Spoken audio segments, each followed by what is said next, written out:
ఉన్నటువంటి ఈ 3 గ్రామాలు ప్రజలందరూ కూడా అమాయకులు ఉన్నారని చెప్పేసి రాష్ట్ర ప్రభుత్వం ఎక్కడనో మహబూబ్ నగర్ లో కోరంగల్ జిల్లాలో కోరంగల్ ప్రాంతంలో వేసినటువంటి సీఎం కాన్స్టిట్యూన్సీలో వేసినటువంటి ఈ యొక్క ఫార్మాసిటీని అక్కడ రద్దు చేసి అక్కడ ఉన్నటువంటి లోకల్లో ఉన్నటువంటి నాయకులు రైతులు అందరూ కూడా ఏకతాటి పైన వచ్చేసి ఈ యొక్క ఫార్మాసిటీకి వాళ్ళు ఎత్తేసిరు. అలాంటి ఎత్తేసినటువంటి ఫార్మాసిటీని తీసుకొచ్చేసి ఇక్కడ ఉన్న నాల్కల్ మండలంలో ఈ 3 గ్రామాల ప్రజలందరూ కూడా అమాయకమైనటువంటి వాళ్ళు.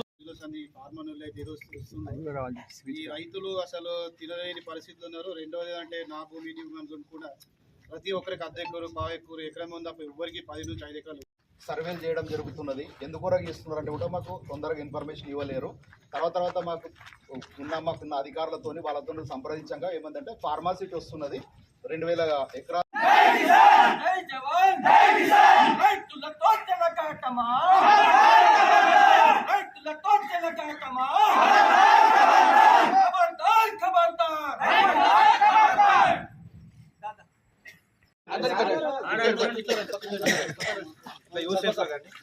గత 15 రోజులుగా మా గ్రామం యాజ్ ఎ ఎంప్లాయీగా మా ఒపీనియన్ కాదు, మై ఎంప్లాయీ ఒపీనియన్. అన్ఎడ్యుకేటెడ్ గా ఉంటారు, అందరు చెప్తే అందరు వింటారు అని చెప్పేసి